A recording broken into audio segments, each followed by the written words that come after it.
मैं आज पहलगांव में निर्दोष यात्रियों की नृशंस हत्या पाकिस्तानी आतंकवादियों के द्वारा जो की गई और उसके जवाब में देश के प्रधानमंत्री जी ने दृढ़ इच्छा शक्ति का परिचय कराते हुए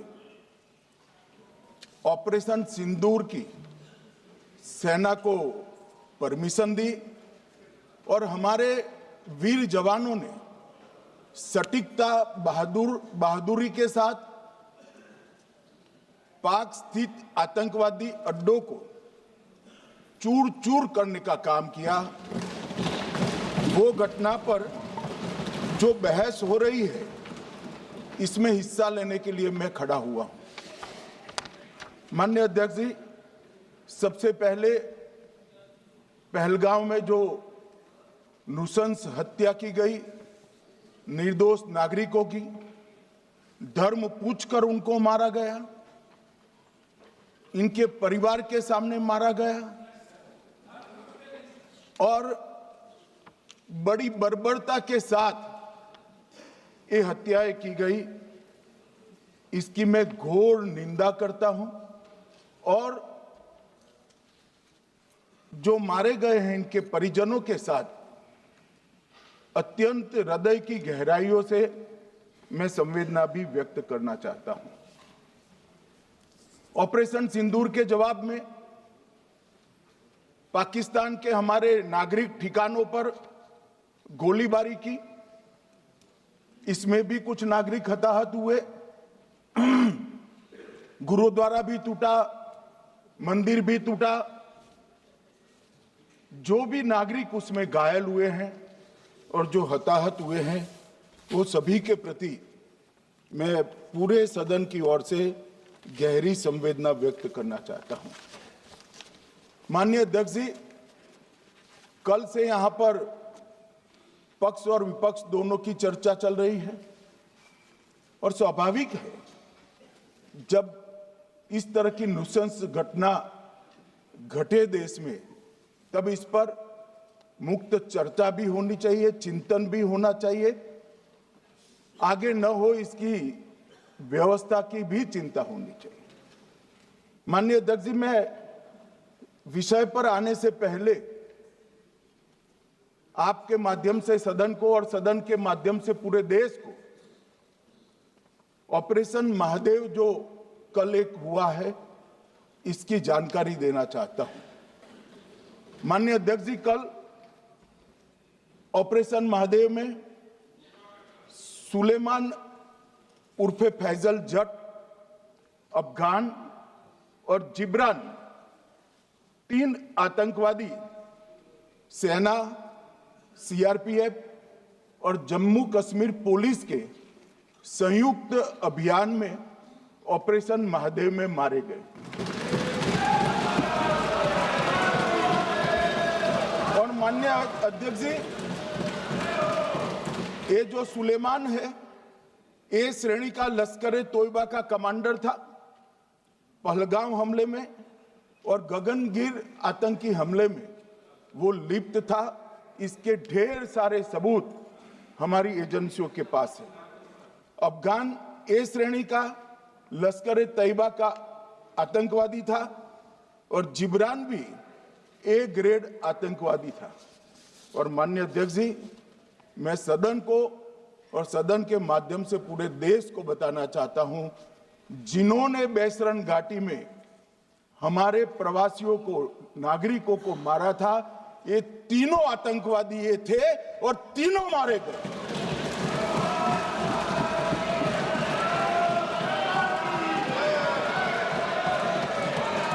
और मान्यवर,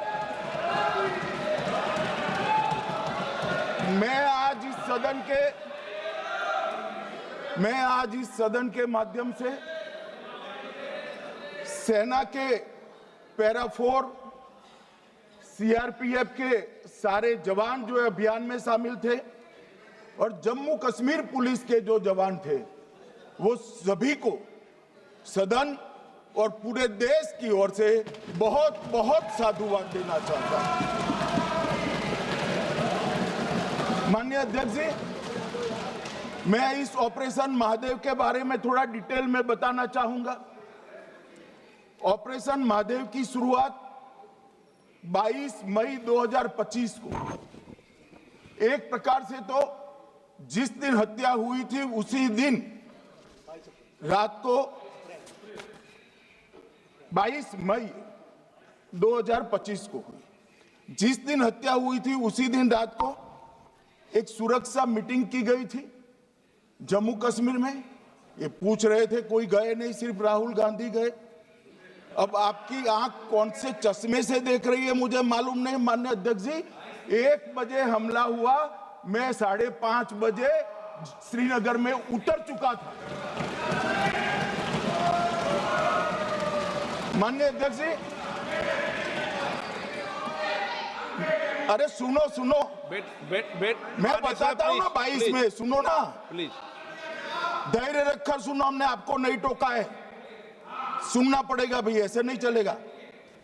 माननीय अध्यक्ष जी, नहीं, पर बैठे बैठे मत बोलिए आप भी। माननीय अध्यक्ष जी, 23 अप्रैल को टिप्पणी मत करिए। एक सुरक्षा मीटिंग की गई। सभी सुरक्षा बल, सेना, CRPF, BSF, Jammu Kashmir police, और सबसे पहले उसमें निर्णय किया गया कि जो नृशंस हत्यारे हैं वो देश छोड़कर पाकिस्तान भाग न पाए, इसकी हमने पुख्ता व्यवस्था की और भागने नहीं दी। 22 मई को आईबी के पास एक ह्यूमन इंटेल आई और एक क्षेत्र के अंदर, दाची गांव क्षेत्र के अंदर आतंकवादियों की उपस्थिति की सूचना मिली। आईबी और सेना द्वारा दाचीकाम क्षेत्र में अल्ट्रा सिग्नल कैप्चर करने के लिए जो इंस्ट्रूमेंट हमारी एजेंसियों ने बनाए हैं, इसके द्वारा इस सूचना को पुख्ता करने के लिए मई से 22 जुलाई तक लगातार प्रयास किए गए। ठंड में ऊंचाइयों पर हमारे सेना के अधिकारी पैदल इनके सिग्नल प्राप्त करने के लिए घूमते रहे, आईबी के अफसर भी घूमते रहे, सीआरपीएफ भी घूमती रही, और मान्यवर 22 जुलाई को हमें सफलता मिली। सेंसर्स के माध्यम से आतंकवादी होने की पुष्टि मिल गई। तब 4 पैरा जो हमारी सेना का एक हिस्सा है, उसकी नेतृत्व में 4 पैरा के जवान, सीआरपीएफ के जवान और जम्मू कश्मीर पुलिस के जवान मान्यवर एक साथ ये आतंकवादियों को घेरने का काम किया। सेना, सीआरपीएफ, जम्मू कश्मीर पुलिस की मीटिंग भी की गई। जो 5 ह्यूमन एसेट से उनको भी वहां भेजा गया, और कुल मिलाकर कल जो ऑपरेशन हुआ, इसमें हमारे निर्दोष नागरिकों को मारने वाले तीनों आतंकी मौत के घाट उतार दिए। मान्यवर, तीनों के नाम मैंने बताए हैं, सुलेमान उर्फे फैजल जट, अफगान और जिब्रान। मान्यवर, वो तो एक आशंका थी कि यही लोगों ने घटना की है, मगर मैं बाद में एनआईए की जांच पर आता हूं, एनआईए ने पहले से ही इनको, जिन्होंने आसरा लिया था, वो लोगों को गिरफ्तार कर रखा था। उनको खाना पहुंचाने वाले लोगों को अपने कब्जे में रखा था। तो जब आतंकवादियों के शव श्रीनगर आए, इनसे पहचान कराई गई। 4 लोगों ने पहचान लिया, यही 3 लोग थे जिन्होंने पहलगांव में आतंकी घटना को, मगर हमने इस पर भी भरोसा नहीं किया मान्यवर, कोई जल्दबाजी नहीं की। हमने जो आतंकी घटना स्थान से कारतूस मिले थे, वो कारतूस का एफएसएल रिपोर्ट पहले से करा कर रखा था, और चंडीगढ़ सेंट्रल एफएसएल के अंदर बैलिस्टिक रिपोर्ट के आधार पर उनका रिपोर्ट तैयार था। जब ये कल आतंकवादी मारे गए, इनकी 3 राइफलें पकड़ी गई, एक M9 अमेरिकन राइफल थी और 2 AK-47 राइफल थी। जो कारतूस मिले थे वो भी M9 और AK-47 के भी थे, मगर हमने इससे भी संतोष नहीं माना। ये राइफलों को एक विशिष्ट विमान के द्वारा कल रात को 12 बजे चंडीगढ़ पहुंचा गया और पूरी रात फायरिंग कर इसके भी खाली खोखे जनरेट किए गए। 2 खोखों का मिलान किया गया, राइफल की नाली और निकले हुए खोखों का भी मिलान हो गया। तब ये तय हो गया कि इन्हीं 3 राइफलों से हमारे निर्दोष नागरिक मारे गए। और मान्यवर, आज मैं सदन को बताते हुए बहुत खुश हूं। मोदी जी ने ऑपरेशन सिंदूर कर आतंकवादियों को जिन्होंने आतंकवादियों को भेजा था उनके आकाओं को जमीन में मिलाने का काम किया था। सेना और CRPF ने वो आतंकवादियों को भी समाप्त कर दिया। और मान्यवर,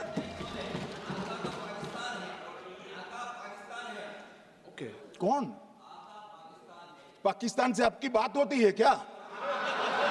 अरे बैठ जाओ भाई।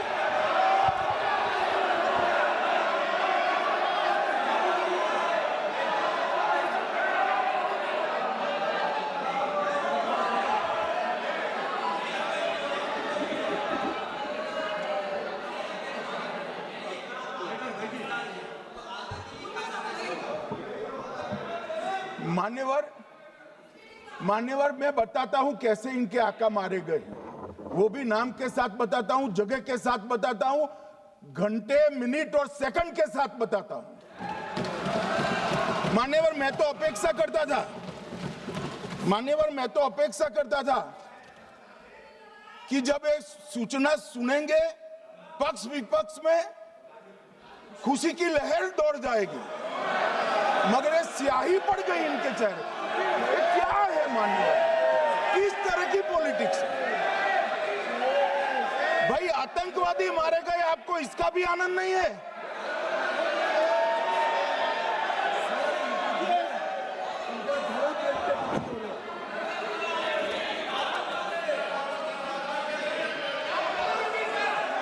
अखिलेश जी बैठ जाइए, मेरा पूरा जवाब सुनिए, आपका सब जवाब आ जाएगा।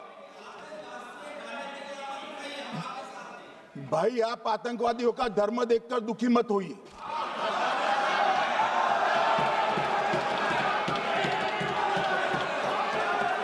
अखिलेश बैठ जाइए यार।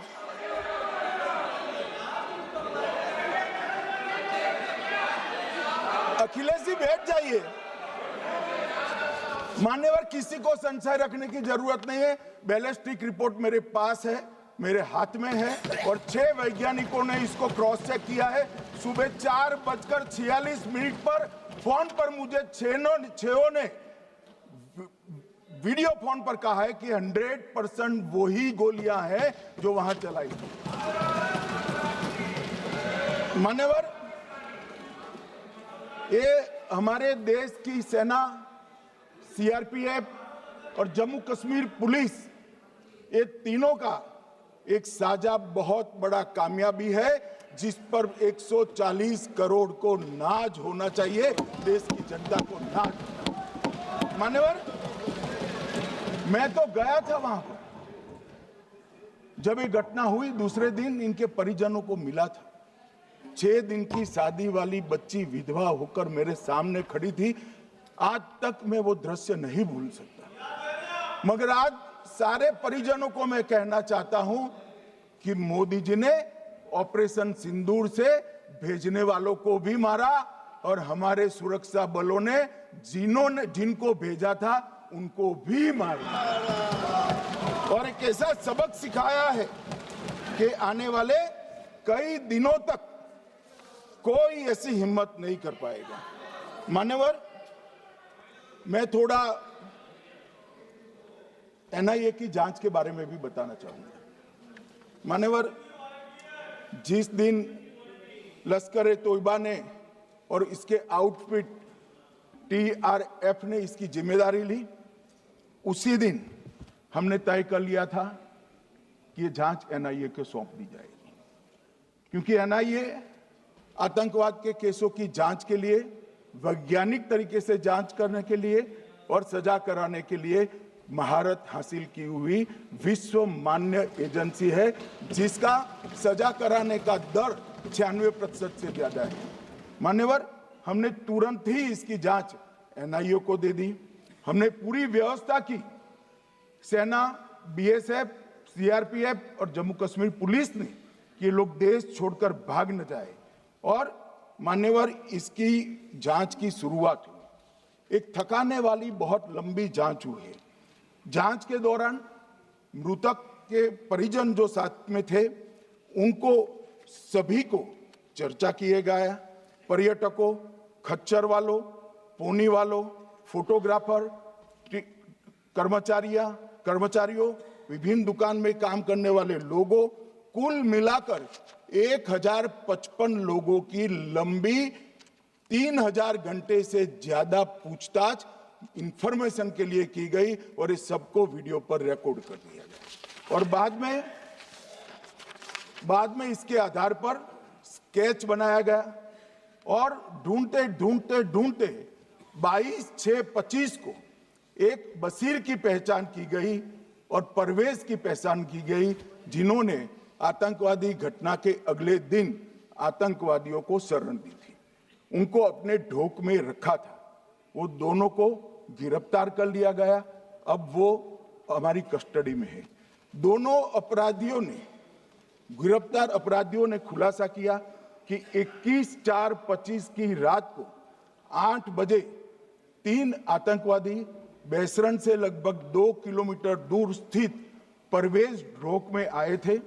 आतंकवादियों के पास AK-47 और M9 कार्बाइन थी। जो 2 आतंकवादियों ने काली पोशाक पहनी थी और एक ने छद्म वेश किया था।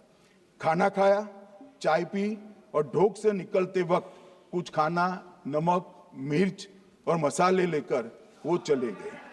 मान्यवर, उस वक्त हमने जिन खोखों को रिकवर किया था, इसको हमने चंडीगढ़ FSL में टेस्टिंग के लिए भेज दिया।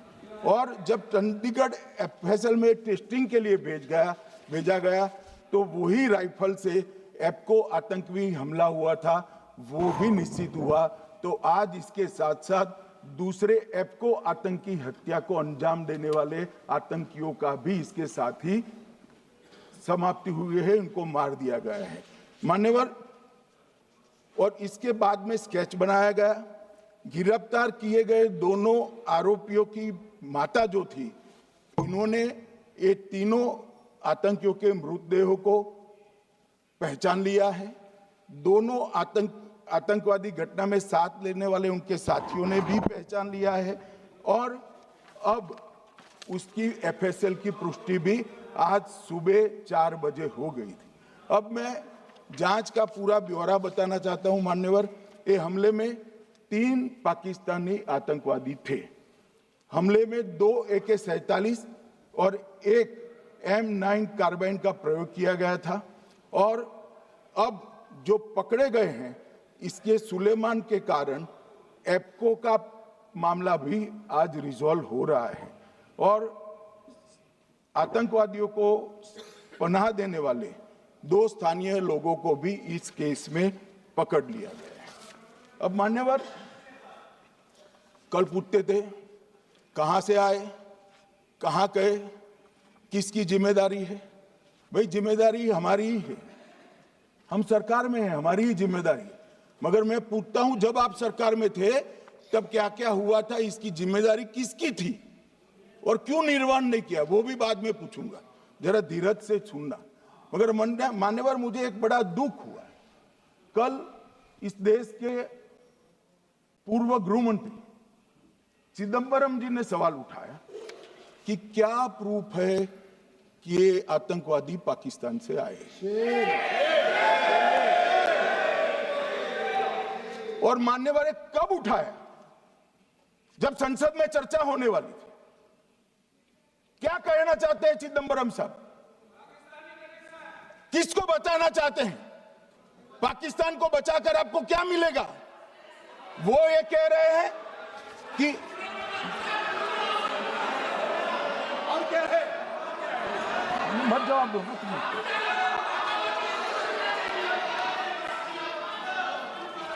मान्यवर, हमारे पास, मैं आज चिदंबरम साहब को कहना चाहता हूं, मैं आज चिदंबरम साहब को आपके माध्यम से कहना चाहता हूं, हमारे पास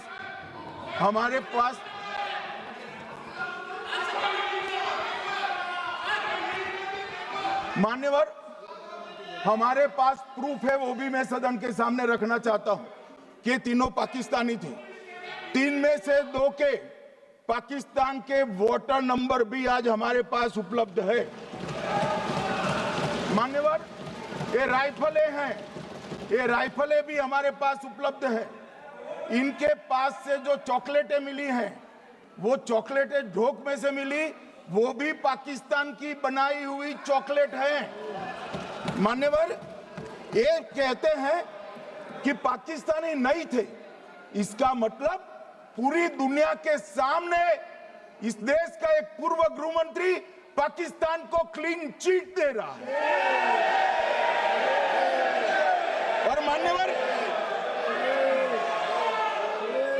और मान्यवर, वो पाकिस्तानी आतंकवादी नहीं थे, ऐसा बोलकर श्री चिदंबरम अगर पाकिस्तानी आतंकवादी नहीं थे तो पाकिस्तान पर हमला क्यों किया, वो भी सवाल खड़ा कर रहे हैं। मान्यवर, आज पूरी दुनिया ने हमारे संसद सदस्य गए थे, स्वीकारा था कि हमला पाकिस्तान ने किया है। और इस देश का गृह मंत्री जो कांग्रेस पार्टी से आता है, वो कहता है कि क्या सबूत है। अरे मुझसे मांगते, मैं दे देता, टीवी से मांगते हैं, पूरी दुनिया के सामने उजागर करते हैं, सख्त सुबह खड़ा करते हैं। पाकिस्तान को बचाने का इनका ये षड्यंत्र आज 130 करोड़ लोग जान रहे हैं। बच नहीं पाओगे आप लोग, बच नहीं पाओगे। मान्यवर,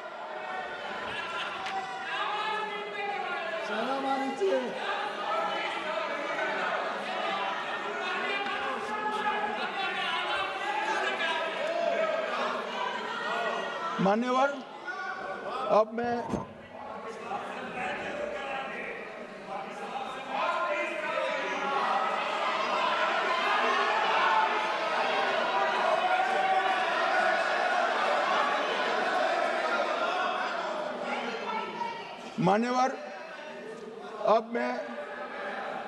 पहलगांव आतंकी हमला और ऑपरेशन सिंदूर, ये दोनों घटनाक्रम के लिए मान्यवर ये अभी से थक जाते हैं।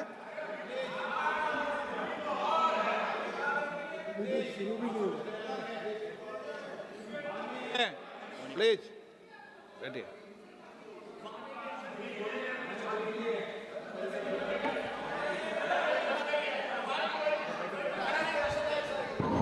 मान्यवर, मैं आपके माध्यम से कहना चाहता हूं, थोड़ा धैर्य रखे भैया, अभी तो शुरू हुआ है। मान्यवर, मैं पहलगांव आतंकी हमला और ऑपरेशन सिंदूर के बारे में पूरा घटनाक्रम बताना चाहता हूं। कल ढेर सारे सवाल उठाए। वैसे तो मुझे लगता था कि कल रक्षा मंत्री जी के भाषण के बाद शायद कांग्रेस पार्टी सपोर्ट में भाषण देना शुरू करेगी और अगर थोड़ी बहुत जनता की इच्छा की परख होती तो वो ही करते, मगर नहीं करा, क्योंकि रक्षा मंत्री जी ने बहुत बारीकी से ऑपरेशन सिंदूर की सफलता, इसकी जरूरियात, इसकी प्रासंगिकता और इसके परिणाम, इसके बारे में बहुत अच्छे तरीके से सदन के माध्यम से पूरी देश की जनता के सामने रखा जाए। मगर फिर भी उन्होंने बहुत सारे सवाल किए। अब सवाल किए हैं तो मुझे जवाब देना भी पड़ेगा, उनको सुनना भी पड़ेगा। मान्यवर, मैं पूरा घटनाक्रम बताना चाहता हूं। मान्यवर, 22 अप्रैल को पहलगाम में आतंकवादी हमला हुआ। इसमें 26 लोग मारे गए, 25 भारतीय और 1 नेपाली नागरिक। हमने उसी वक्त मैं श्रीनगर जाने के लिए निकल गया। रात को ही सुरक्षा बलों की मीटिंग कर ये भाग न पाए इसकी व्यवस्था की। माननीय मोदी जी ने 23 और 30 अप्रैल को सीसीएस की मीटिंग चेयर की। ये कह रहे हैं, मैं आज बताना चाहता हूं कि सीसीएस की 23 अप्रैल की मीटिंग में क्या हुआ। सबसे पहला कांग्रेस पार्टी का ब्लंडर था सिंधु जल संधि, इसको स्थगित करने का काम नरेंद्र मोदी जी ने किया। हमने अटारी के माध्यम से एकीकृत जांच चौकी जो चलती थी उसको बंद कर दिया। पाकिस्तानी नागरिकों के सार्क वीजा को सस्पेंड कर सभी को वापस पाकिस्तान भेजने का काम किया। पाकिस्तान स्थित उच्चायोग में रक्षा, सैन्य, नौसेना के सलाहकारों को अवांछनीय व्यक्ति घोषित किया। संख्या को 55 से घटाकर 30 किया और सीसीएस ने ये संकल्प लिया कि जहां पर भी ये आतंकवादी छुपे हैं उनको और उनकी ट्रेनिंग करने वाले अड्डों को सेना, पुलिस, सीआरपीएफ, बीएसएफ उचित जवाब देगी। मान्यवर, जिस तारीख को ये हुआ उसी दिन ये निर्णय हो चुका। मान्यवर, इसके बाद में कल गोगाई जी कहते थे मोदी जी 24 को पहलगाम जाने की जगह बिहार गए। सुनो यार। मान्यवर, मोदी जी जब ये पहलगाम घटना हुई यहां नहीं थे, विदेश में थे। आने के बाद तुरंत सीसीएस बैठक की और मोदी जी जिस दिन बिहार गए उस दिन पहलगाम में कुछ नहीं, कोई नहीं था, सिर्फ राहुल गांधी थे। सारे लोग चले गए थे, सारे लोग वहां से अपने अपने ठिकाने पर चले गए थे। मगर इन्होंने एक बात कही, उस पर मेरी आपत्ति है मान्यवर। उन्होंने कहा 24 अप्रैल को चुनावी भाषण किया। मान्यवर, देश का नेतृत्व करने वाले देश के प्रधानमंत्री की फर्ज होती है कि देश की संप्रभुता पर, देश के नागरिकों पर अगर ऐसा जघन्य हमला होता है तो जनता की भावनाओं के अनुरूप जवाब देना चाहिए। मान्यवर, मैं आज आपकी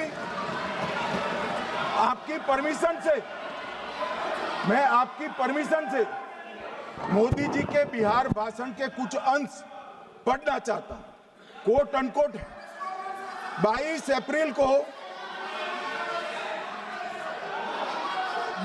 अप्रैल को पहलगाम का यह हमला केवल निहत्थे पर्यटकों पर नहीं बल्कि पूरे भारत की आत्मा पर एक दुस्साहसपूर्ण प्रहार है। आतंकवाद के प्रति दृढ़ और कड़ा रुख, आतंकियों और इसके हमले की साजिश रखने वालों की कल्पना से भी बढ़कर उनको सजा दी जाए। मान्यवर, महत्वपूर्ण है आतंकियों और इसकी साजिश रचने वाले दोनों को आतंकियों की बची खुची जमीन भी मिट्टी में मिलाने का समय आ गया है। 140 करोड़ भारतीय इस बात के लिए एकजुट है कि आतंकी आकाओं की कमर तोड़ दी जाएगी। भारत हरेक आतंकवादी और उनके समर्थकों की पहचान करेगा, उनका पता लगाएगा और उन्हें दंडित करेगा। आतंकवाद कभी भी भारत की आत्मा नहीं तोड़ पाएगा। न्याय सुनिश्चित करने का मैं हर संभव प्रयास करूंगा। अनकोट। अब इसमें किसी को चुनावी भाषण दिखाई पड़ता है तो उसकी समझ शक्ति पर बहुत सारे सवालिया निशान लग जाते हैं। ये चुनावी भाषण नहीं है, आतंकवाद के खिलाफ लड़ने का 140 करोड़ भारतीयों का प्रतिघोष है जो मोदी जी ने वहां दिया। इनको चुनावी भाषण दिखाई पड़ता है।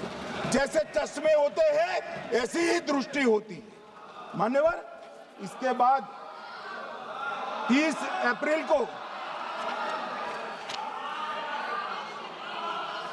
मान्यवर 30 अप्रैल को सीसीएस की बैठक हुई, पहले 23 को हुई थी। उसमें सशस्त्र बलों को पूर्ण ऑपरेशन की फ्रीडम दे दी गई। प्रधानमंत्री मोदी जी ने सीसीएस की उपस्थिति में रक्षा मंत्री, एनएसए और सेनाओं के प्रमुख के साथ बैठकर पूर्ण ऑपरेशनल फ्रीडम देने का काम किया और इसके बाद ये ऑपरेशन सिंदूर हुआ। मान्यवर, ऑपरेशन सिंदूर 7 मई को रात को 1:04 से 4 मिनट से 1:24 तक चला। उसमें पाकिस्तान के 9 आतंकी ठिकानों को ध्वस्त कर दिया और पूरी दुनिया ने इसके दृश्य देखे। साहब, इससे बड़ा संयमित हमला नहीं हो सकता। आजकल दुनिया में युद्ध चल रहे हैं, हम देख रहे हैं, बच्चे मर रहे हैं, महिलाएं मर रही, निर्दोष मर रहे। हमने 9 आतंकी अड्डों को समाप्त किया, परंतु एक भी सिविलियन नहीं मारा गया, केवल और केवल आतंकी मारे गए। स्थान थे मरकज सुभान अल्लाह बहावलपुर, मरकज तैयबा मुरीद के, महमूना जाया कैंप सियालकोट, अरे नाम सुनो काम में आएंगे, सरजाल camp Sialkot, Sawai Nala camp Muzaffarabad, Syedna Bilal camp Muzaffarabad, Gulpur camp Kotli, Barnala camp बिंगबर्ग और अब्बास कैंप कोटली। मान्यवर, सर्जिकल स्ट्राइक और एयर स्ट्राइक में हमने पाक ऑक्यूपाई कश्मीर में ही हमला किया, एक प्रकार से भारत के हिस्से पर ही हमला किया। पाक ऑक्यूपाई कश्मीर हमारा ही है, तो हमने तो हमारे हिस्से में हमला किया, मगर इस बार 100 किलोमीटर अंदर घुसकर पाकिस्तान की भूमि पर आतंकवादियों को तबाह करने का काम। और मान्यवर, ये आतंकी के ठिकानों पर हमला हुआ, इसमें मारा कौन गया? हाफिज मोहम्मद जमील जैसे मोहम्मद के प्रमुख मौलाना मसूद अजहर के बहनोई, मुदस्सर खादियान, मरकज तैयबा मुरीद का प्रमुख याकूब मलिक, जेएम पदाधिकारी मोहम्मद हमसा जमील, जेएम ऑपरेटिव मोहम्मद यूसुफ अजहर गंभीर रूप से घायल था, फिर मारा गया। जैसे मोहम्मद का आमिर मोहम्मद हसन खान गंभीर रूप से घायल था, फिर मारा गया। जेएम ऑपरेटिव मोहम्मद हसन गंभीर रूप से घायल हुआ। अब्दुल मलिक, खालिद अबू अक्स और नोएम मलिक, इनका कोई पता ठिकाना नहीं। और मान्यवर, ये पूछते थे मुझे कल कि पहलगांव के दोषी कहां गए, वो पहलगांव के दोषी कहां गए? ये जो मैंने, अरे सुनो ना यार, ये जो 10 मैंने नाम पढ़े हैं, इसमें से 8 ये चिदंबरम एंड कंपनी के समय में आतंकवादी घटना घटाने वाले लोगों को नरेंद्र मोदी जी ने मारा। ये हमें पूछते कहां गए? अरे भाई, आपके समय में जो छुप गए थे उनको चुन चुन कर हमारी सेना ने समाप्त कर दिया है। और ये 10 नहीं, कल राजनाथ जी घबराते घबराते बोले हैं, अब ऑथेंटिक शब्द का है, मैं बढ़ा नहीं सकता, मगर कम से कम 100 लोगों को हमारी सेना ने समाप्त, 100 से अधिक लोगों को हमारी सेना ने समाप्त करने का काम। मान्यवर, और इस पर भी गर्व नहीं कर सकते आप, इस पर भी गर्व नहीं कर सकते।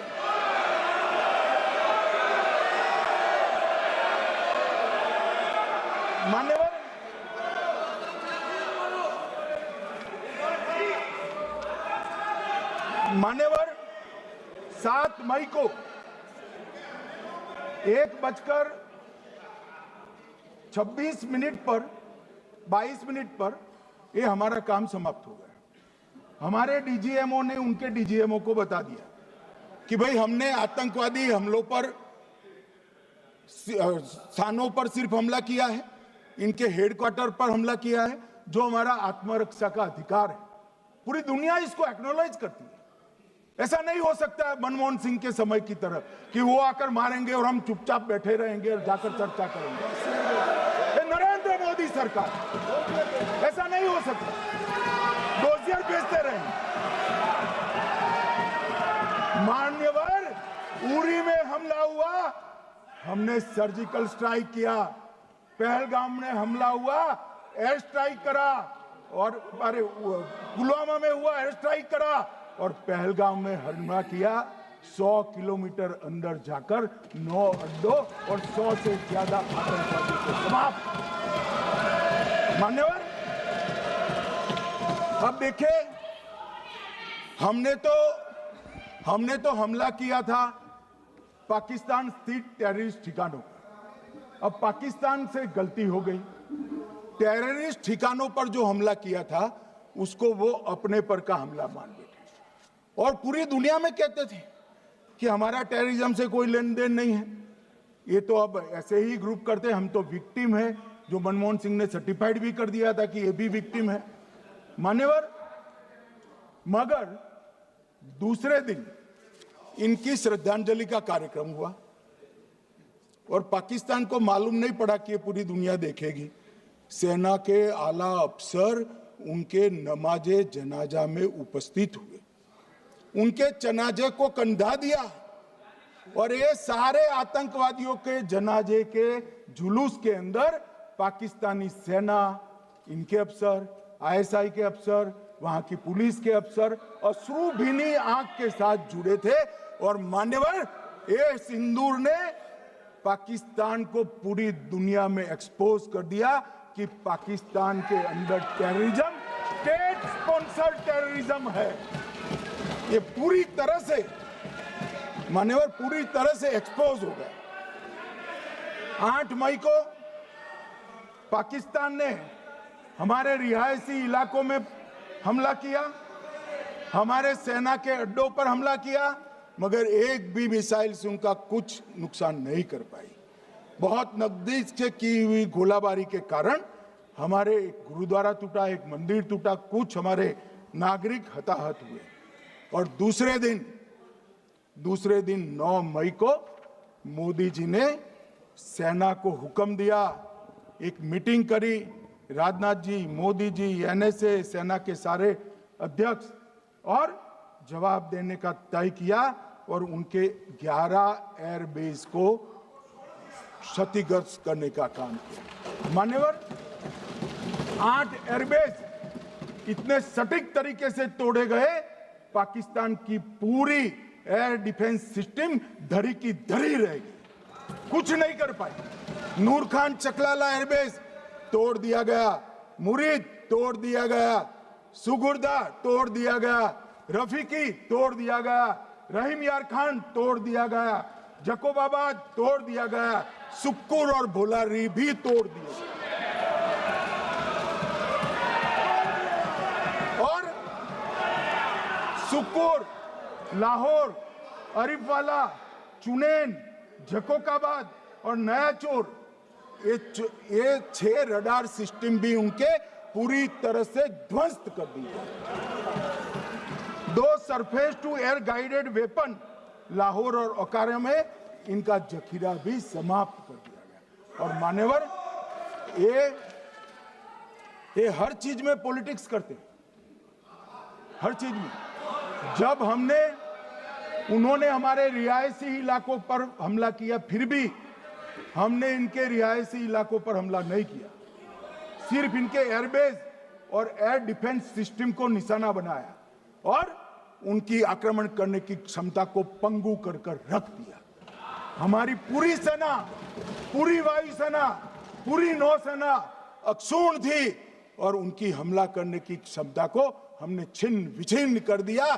पाकिस्तान के पास शरण में आने के अलावा और कोई चारा ही नहीं था। इसलिए मान्यवर, इसलिए 10 मई को डीजीएमओ ने, पाकिस्तान के डीजीएमओ ने भारत के डीजीएमओ को फोन किया और 5 बजे हमने इस संघर्ष को विराम किया। अब मान्यवर,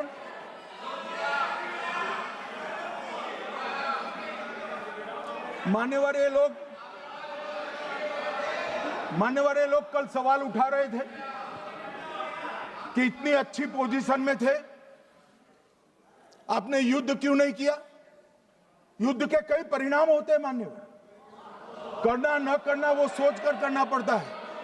मगर मैं इसी देश के इतिहास से कुछ घटनाएं बताना चाहता हूं। 1948 में मान्यवर, कश्मीर में हमारी सेनाएं निर्णायक बढ़त पर थी।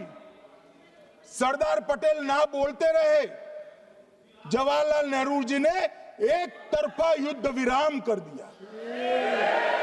और मान्यवर, मैं बड़ी जिम्मेदारी के साथ कहता हूं, मैं इतिहास का विद्यार्थी हूं।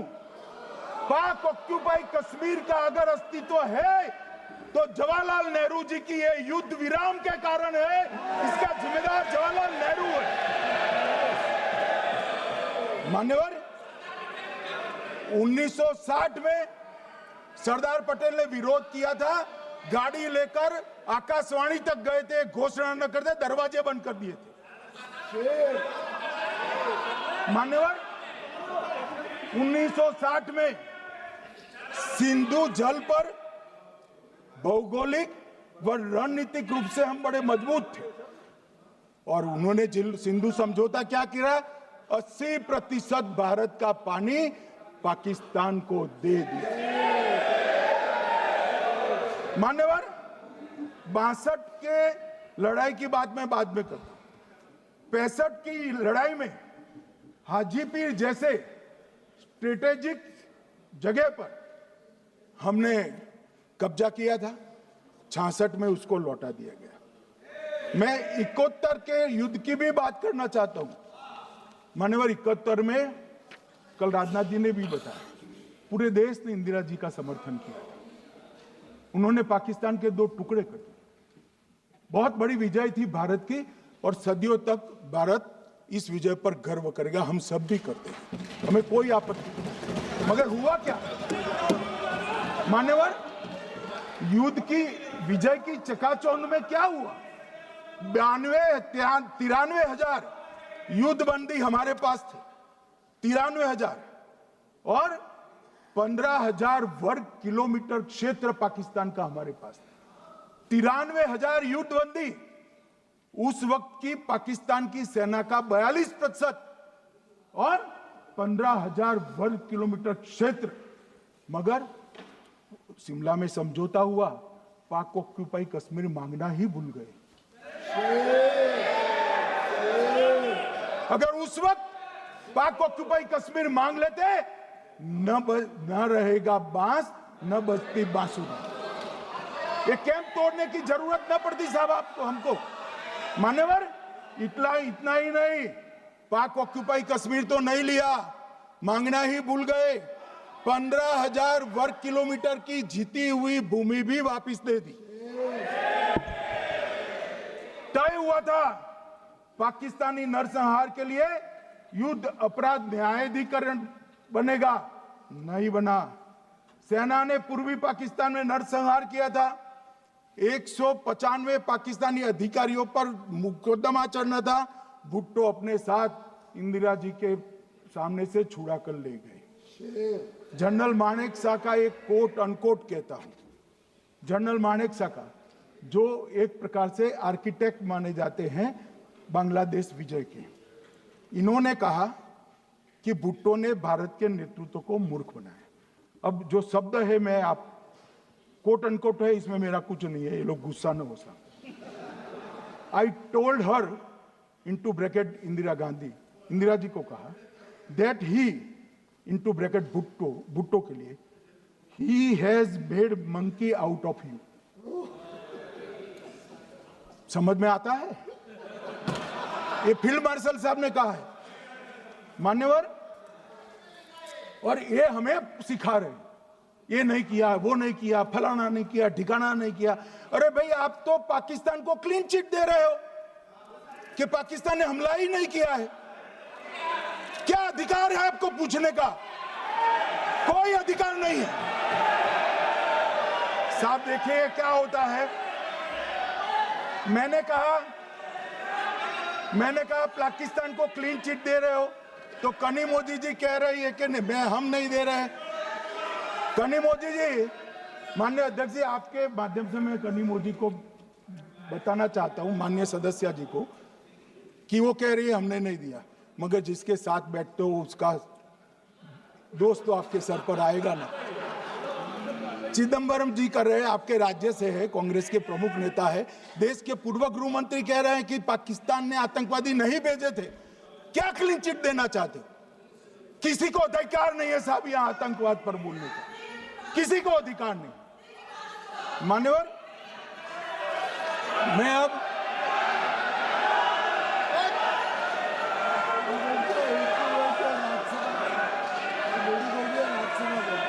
मान्यवर, मैं उनको बताना चाहता हूं, अभी आधा भी नहीं हुआ है, जरा सुनो।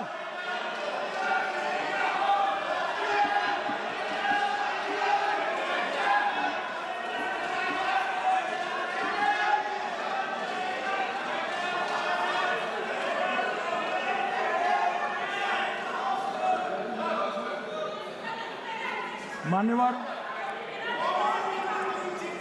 62 के चिन्ह में क्या हुआ, 62 के युद्ध में क्या हुआ? ये अभी कल कुछ कांग्रेस के सदस्य चीन का सवाल पूछ रहे थे। मैं आज पूछना चाहता हूं, 62 के युद्ध में क्या हुआ? 38,000 वर्ग मीटर, पूरा सदन ध्यान से सुने, 38,000 वर्ग मीटर अक्साई चीन का हिस्सा चीन को दे दिया गया। और वर्ग किलोमीटर ही बोला, वर्ग किलोमीटर। और मान्यवर, ऐसी ही चर्चा उस वक्त सदन में हुई। मैं तो बड़ी गंभीरता से जवाब दे रहा हूं, मुझे बोलने नहीं देते। जवाहरलाल नेहरू जी ने क्या कहा? वहां घास का एक तिनका भी नहीं उगता है, वो जगह को क्या करे? तो एक संसद सदस्य ने, नेहरू जी का सर मेरे जैसा था,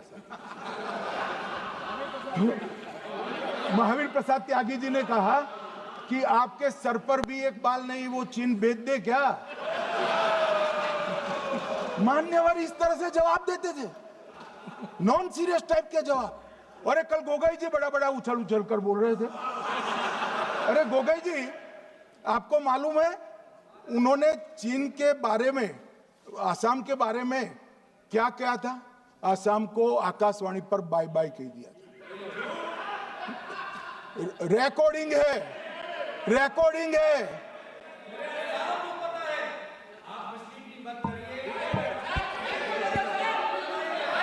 मान्यवर, मैं भी सहमत हूं,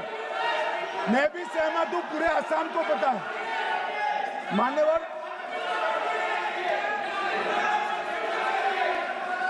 मान्यवर,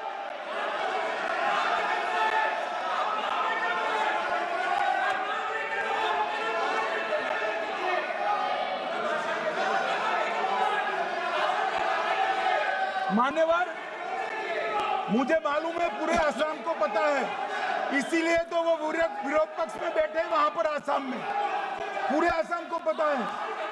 और मान्यवर,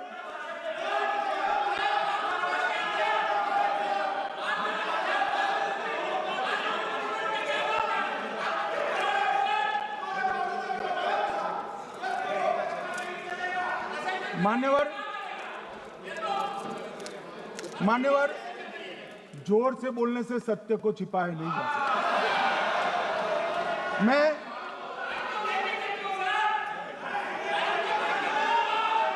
मान्यवर, मैं selected works of Jawaharlal Nehru series volume 29 पृष्ठ 231 पर से एक जवाहरलाल नेहरू जी के पत्र को कोट करना चाहता हूं। अनौपचारिक रूप से संयुक्त राज्य अमेरिका ने यह सुझाव दिया कि चीन को संयुक्त राष्ट्र में तो ले लिया जाए, मगर सुरक्षा परिषद को नहीं। सुरक्षा परिषद में भारत को लेना चाहिए। ये अमेरिका का प्रस्ताव था। नेहरू जी ने कहा हम इसे स्वीकार नहीं करते क्योंकि इससे चीन के साथ हमारे संबंध खराब होंगे और चीन जैसे महान देश को बुरा लगेगा। मान्यवर, आज चीन सुरक्षा परिषद में है और भारत बाहर है। मोदी जी प्रयास करें अंदर ले जाने का। इसका कारण जवाहरलाल नेहरू का ये स्टैंड है।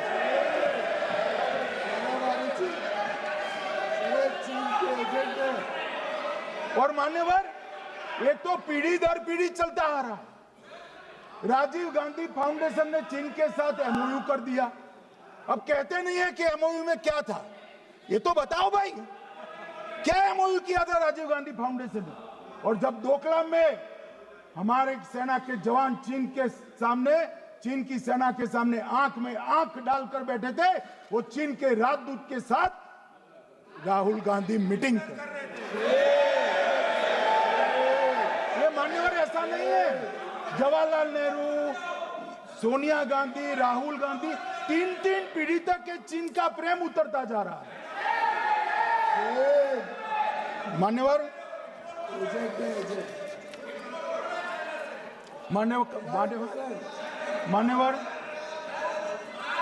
मैं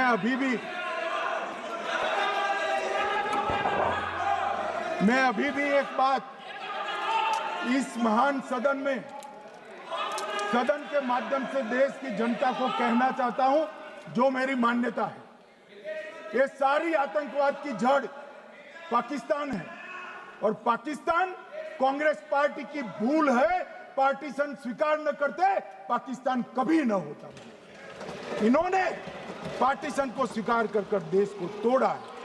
मान्यवर, कल विदेश मंत्री जी बता रहे थे शर्म अल शेख सम्मेलन का बलूचिस्तान ब्लंडर, जिसने पाकिस्तान को हमारे साथ चर्चा करने के लिए इक्वल फुटिंग पर ला दिया।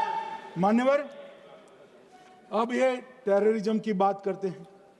मैं इसमें भी पूरे देश की जनता को टेररिज्म की विगत 20 साल की स्थिति से अवगत कराना चाहता हूं। मान्यवर, अटल जी की सरकार थी। 2002 में टेररिज्म को समाप्त करने के लिए अटल जी की सरकार, एनडीए की सरकार, भाजपा सरकार पोटा का कानून लेकर आई। मान्यवर, मैं सदन को याद कराना चाहता हूं, पोटा कानून का विरोध किसने किया था? किसने किया? कांग्रेस पार्टी ने किया। हमारे पास बहुमत नहीं था राज्यसभा में। मजबूरन हमने कानून को गिर गया, मजबूरन संयुक्त सत्र बुलाना पड़ा और पोटा कानून संयुक्त सत्र में पारित हुआ। देश नहीं भूल सकता मान्यवर। और पोटा कानून को रोककर आज भी कांग्रेस पार्टी के नेता जब बोले तब कहे, पोटा कानून को रोककर किसको बताना चाहते थे आप? किसको बचाना चाहते थे? पोटा तो आतंकवादियों के खिलाफ था। पोटा को रोककर अपनी वोट बैंक का उल्लू सीधा करने के लिए आप आतंकवादियों को बचाना चाहते। और मान्यवर, 2004 में अटल जी की सरकार गई, मनमोहन सिंह, सोनिया गांधी की सरकार आई। आते ही पहला काम क्या किया मान्यवर? पहली ही कैबिनेट में पोटा कानून को रद्द कर दिया। मैं फिर से पूछता हूं, किसके फायदे के लिए कांग्रेस पार्टी ने पोटा कानून रद्द किया? जवाब दीजिए जरा यहां पर। और मान्यवर, इसके बाद क्या हुआ? 2004 के दिसंबर में पोटा कानून रद्द हुआ। 2005 में अयोध्या में रामलल्ला के टेंट पर हमला हुआ, आतंकवादी मारे गए। मुंबई लोकल ट्रेन 2006-5 में रामलल्ला पर हमला, 6 में मुंबई ट्रेन में बम धमाके 187 लोग मारे गए। 2006 डोडा उधमपुर में हिंदुओं पर हमला, 34 लोग मारे गए। 2007 हैदराबाद 44 लोग मारे गए। 2007 यूपी लखनऊ वाराणसी 13 लोग मारे गए। रामपुर सीआरपीएफ कैंप वहां पर हमला हुआ 2008 में। 2008 में श्रीनगर के आर्मी के काफिले पर हमला हुआ, 10 सुरक्षा बल मारे गए। मुंबई आतंकी हमला 2008 में हुआ, 246 लोग मारे गए। जयपुर में 8 बम धमाके हुए, 64 लोग मारे गए। 2008 में अहमदाबाद में 21 बम धमाके हुए, 57 लोग मारे गए। दिल्ली में 2008 में 5 धमाके हुए, 22 लोग मारे गए। और पुणे की जर्मन बेकरी 17 लोग मारे गए। वाराणसी में 10 में धमाका हुआ, 11 में मुंबई में 3 धमाके हुए, 27 लोग मारे गए। अब मैं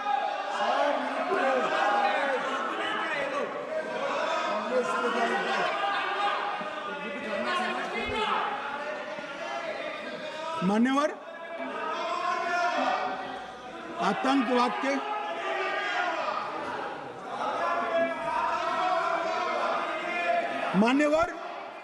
आतंकवाद के खिलाफ लड़ाई होती, कभी वो हमला करते हैं, मगर सवाल ये है कि इन्होंने 5 से 11 के बीच में 27 जघन्य हमले किए, 1000 के करीब लोग मारे गए। आपने क्या किया? क्या किया आपने? जवाब दीजिए, क्या किया? और मैं राहुल गांधी जी को चैलेंज देना चाहता हूं, इन्होंने इस आतंकवादी हमलों के खिलाफ उनकी सरकार ने जो कदम उठाए, यहां खड़े रहकर हिम्मत से बताए देश की जनता को। कुछ नहीं किया मान्यवर। ये यहां से आतंकवादियों की फोटो पाकिस्तान भेजते रहे, डोजियर भेजते रहे। और मान्यवर ये कहते हैं कि आपके समय में भी हमले हुए। मैं उनको अंतर समझाना चाहता हूं, वो देख नहीं पा रहे। मान्यवर, हमारे समय में जो भी आतंकवादी घटना हुई, पाक प्रेरित और कश्मीर सेंट्रिक हुई। देश के हिस्से में 2004 से 2014 से 2025 तक एक भी घटना नहीं हुई है मान्यवर। ये नरेंद्र मोदी सरकार है मान्यवर। और कश्मीर में भी आज स्थिति ऐसी हुई है, उनको पाकिस्तान से आतंकवादी भेजने पड़ते हैं। कश्मीर में आतंकवादी अब हमारे नहीं बनते हैं मान्यवर। और मैं सलमान खुर्शीद जी को भी याद करना चाहता हूं। एक बार मैंने बड़े सवेरे में नाश्ता करता था, टीवी पर उनको रोते हुए देखा। मुझे लगा क्या हुआ, कोई बड़ी घटना हो गई। तो रोते रोते वो श्रीमती सोनिया गांधी के घर से बाहर आ गए कि बाटला हाउस की घटना देखकर सोनिया जी फूट कर रो पड़ी। अरे रोना था तो शहीद मोहन शर्मा के लिए रोते, बाटला हाउस के आतंकवादियों के लिए रोना आता है। और मान्यवर हमें पूछते हैं कि आपने क्या किया। कोई अधिकार नहीं है पूछने का, कोई अधिकार नहीं है मान्यवर। और ये हमें पूछते थे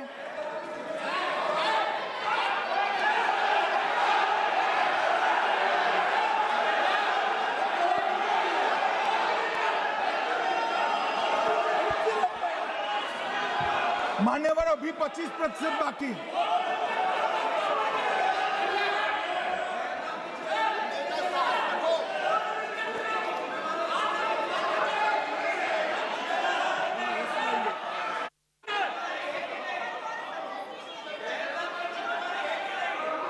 बैठिए, जवाब दे रहे हैं ना आपका, जवाब दे रहे हैं आपका। पहलगांव के बाद जो घटनाक्रम घटित उसका जवाब दे दिया ना माननीय गृह मंत्री जी ने। आपने पूछा आतंकवादियों क्या हुआ, आतंकवादियों का जवाब दे दिया। क्या पूछना चाहते हैं आप? आपने हर सवाल पूछा, हर सवाल जवाब सुनिए माननीय गृह मंत्री जी।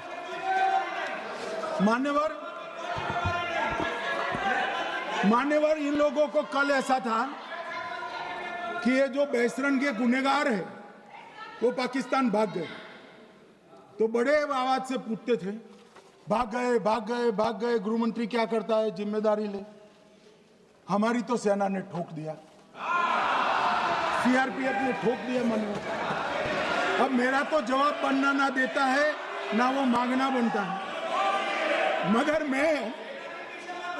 मैं उनको कुछ पूछना चाहता हूं।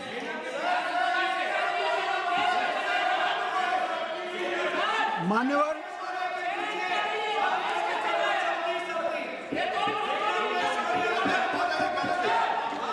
प्लीज, मारेगी तो सेना ही ना, सेना अब ऐसे भी मारेगी ना, तो वो भी ये कह रहे हैं सेना और सीआईएसएफ ने मारा।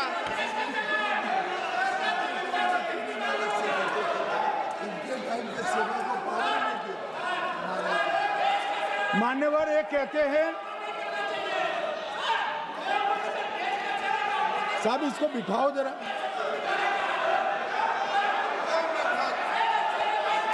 हाँ प्लीज बैठिए बैठिए बैठिए बैठिए बैठिए।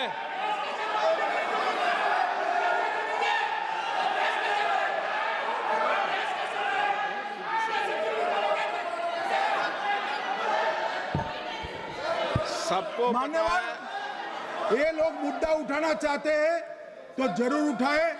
मैं आज सुबह ही सलमान खुर्शीद जी का वो इंटरव्यू मेरे मोबाइल में रिजर्व कर आया हूं। आप जब भी कहोगे ये पूरे टीवी पर बताने के लिए मैं तैयार हूं। सेव कर आया हूं। इनकी इच्छा है तो कल एक समय तय करिए, यहां बता दीजिए चारों टीवी में, और देश की जनता भी देख ले।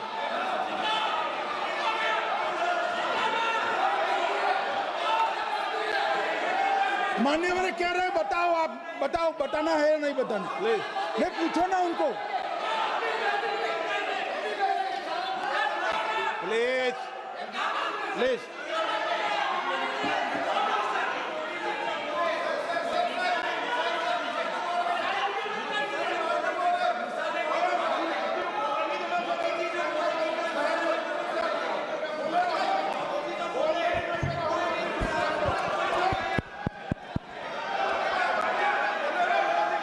बिट्टू बैठ जा। मान्यवर ये पूछ रहे थे कि क्यों भाग गए। अब मेरा समय काफी जाया गया, मैं जरा संक्षिप्त में कहता हूं, घटनाओं पर नहीं जाऊं। दाऊद इब्राहिम कासकर 1986 में भागा, श्री राजीव गांधी की सरकार। सैयद सलाउद्दीन 93 में भागा, कांग्रेस की सरकार। टाइगर मेमन 93 में भागा, कांग्रेस की सरकार। अनीस इब्राहिम कासकर 93 में भागा, इनकी सरकार। रियाज भटकल 2007 में भागा, इनकी सरकार। इकबाल भटकर 2010 में भागा, इनकी सरकार। मिर्जा सादाब बेग 2009 में भागा, इनकी सरकार। अब मान्यवर मेरा तो जवाब मांग लिया, हमारे सुरक्षा बलों ने मेरा जवाब भी दे दिया, अब राहुल गांधी इसका जवाब दे।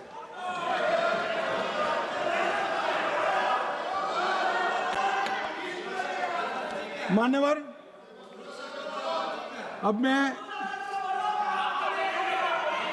कश्मीर के विषय में मैं बात करना चाहता हूं। कल कहते थे कि गृह मंत्री ने भाषण किया था कि 370 की कलम जाएगी तो आतंकवाद कम हो जाएगा। क्या हो? मान्यवर मेरा हिसाब देना बनता है। हम भारतीय जनता पार्टी के कार्यकर्ता हैं, ये नरेंद्र मोदी जी की सरकार है, हम जवाबदेह होते हैं जनता के प्रति, संसद के प्रति और देश के हितों के प्रति। मैं आज देश की जनता के सामने 2004 से 14 और 2015 से 25 10-10 साल का लेखा जोखा रखना चाहता हूं। 2004 से 14 में अखंड सोनिया मनमोहन की सरकार थी 10 साल की, और 15 से 25 अखंड रूप से नरेंद्र मोदी जी की सरकार।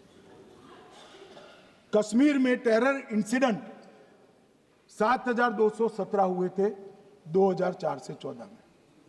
70% की कमी के साथ 2150 हो गए 1525। नागरिकों की मृत्यु 2004 से 14 में 1770 हुई, 2015 से 25 में कम होकर 357 हो गई, 80%। सिक्योरिटी फोर्सेस की मृत्यु 1060 हो गई उस वक्त, और हमारे समय में 542 हुई, और टेररिस्टों की मृत्यु में 123% की वृद्धि हुई। ये हमें पूछ रहे हैं क्या हुआ? आंकड़े से भाग नहीं सकते भाई, आंकड़े से भाग नहीं सकते।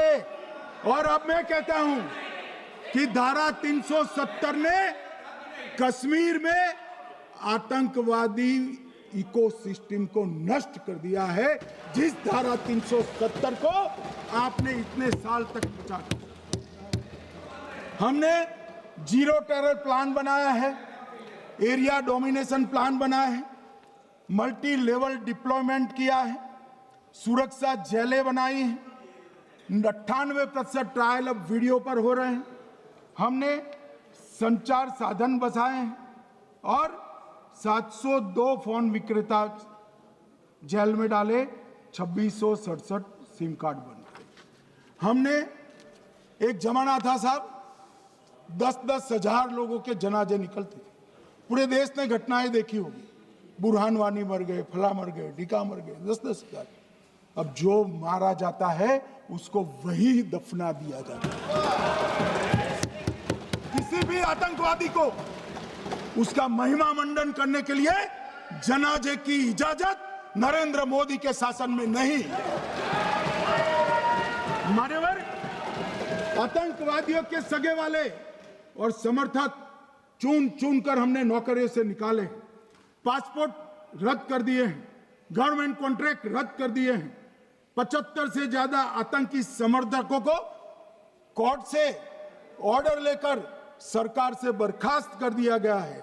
बार काउंसिल उनके समर्थकों से भरी थी, सस्पेंड कर नया लोकप्रिय चुनाव हमने कराया है। मान्यवर, कई संगठन बैन करे, मैं बाद में बताता हूं।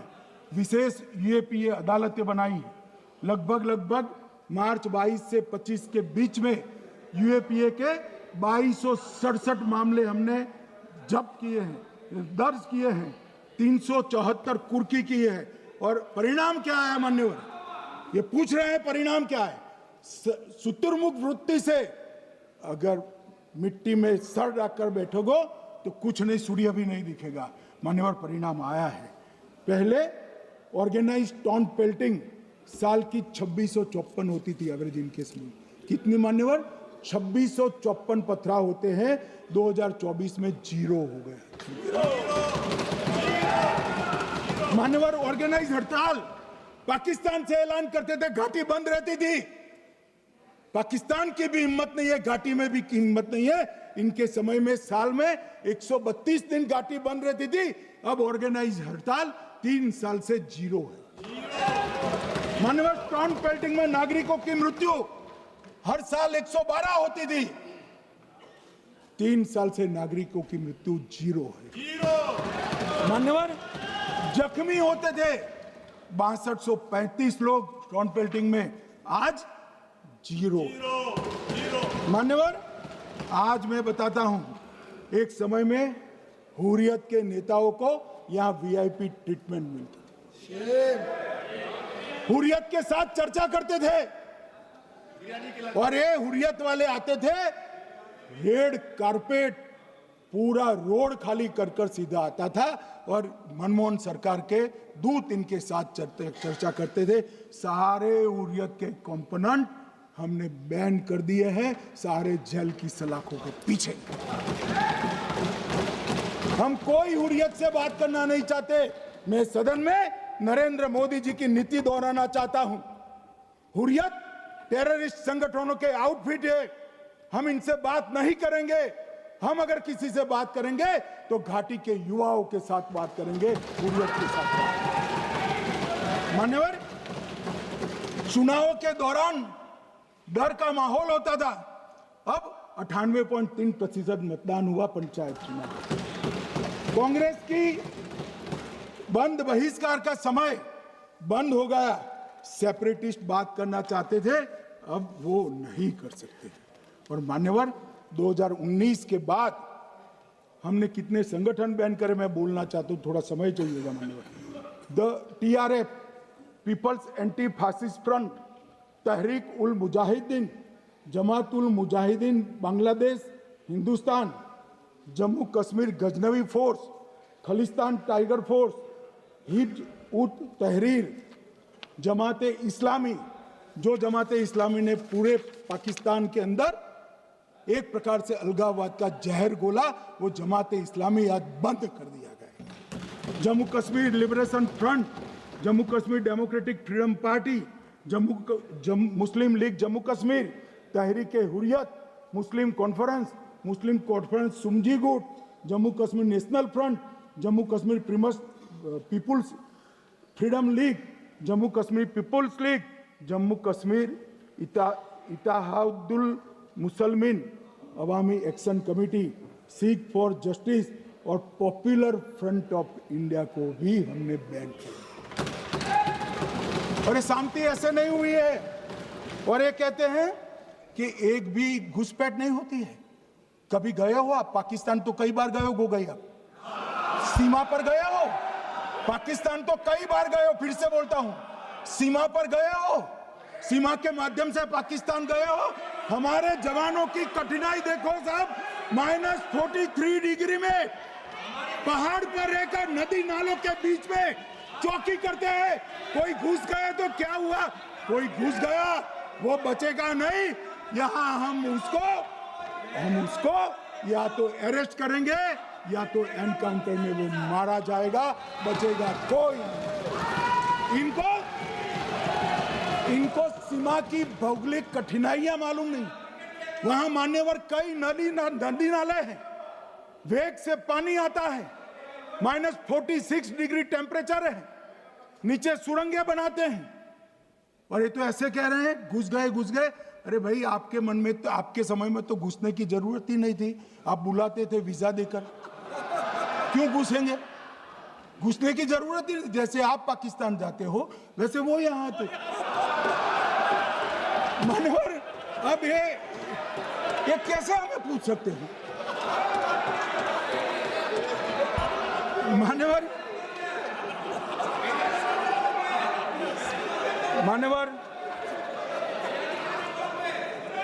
मैं समझ रहा हूं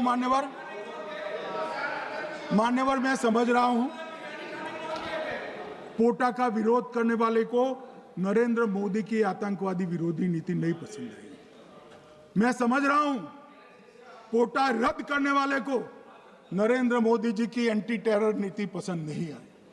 मैं समझ रहा हूं टेररिस्टों का बचाव कर वोट बैंक बनाने वालों को एक कोई नीति पसंद नहीं आएगी। मानवर, इसका विरोधी होना है। परंतु मैं आज एक बात यहाँ सदन के सामने आपके माध्यम से सदन को और दुनिया को बताना चाहता हूँ। मानवर, ये नरेंद्र मोदी सरकार है, टेररिज्म के खिलाफ हमारी जीरो टॉलरेंस की नीति है, ऑफर है, और हम विजयी हो। और मान्यवर, मैं फिर से अंत में ऑपरेशन महादेव में जुड़े हुए सेना, CRPF और जम्मू कश्मीर पुलिस के सभी जवानों को 2 हाथ जोड़कर प्रणाम कर बहुत बहुत साधुवाद।